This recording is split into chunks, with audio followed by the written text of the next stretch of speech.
అందరికీ షలోం. ఈరోజు యావే వాగ్దానము యెషయా గ్రంథము 30వ అధ్యాయము 19వ వచనము. సియోనులో యెరూషలేములోనే ఒక జనము కాపురముండును. జనమా, నీవిక ఏమాత్రము కన్నీళ్లు విడువవు. ఆయన నీ మొర్ర విని నిశ్చయముగా నిన్ను కరుణించును. ఆయన నీ మాట వినగానే నీకు ఉత్తరమిచ్చును. ఈ వాగ్దానము సియోను అనబడిన యెరూషలేం వాసులకు మాత్రమే కాదు గాని సియోను యెరూషలేం వాసులతో పాటు యావేను ఆశ్రయించిన ప్రతి ఒక్కరికి కూడా ఈ వాగ్దానం వర్తిస్తుంది. ఆయన ఆజ్ఞలను గైకొనిన ఎడల ఈ వాగ్దానం నీ ఎడల నెరవేర్చబడుతుంది. నీ కన్నిటిని ఆయన తుడిచివేస్తారు, నిన్ను కరుణిస్తారు.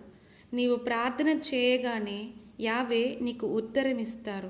అలా ఉత్తరమిచ్చి నిన్ను కరుణించున్నట్లు ఆయన మాటలు విని ఆయన ఆజ్ఞలను గైకొనాలి.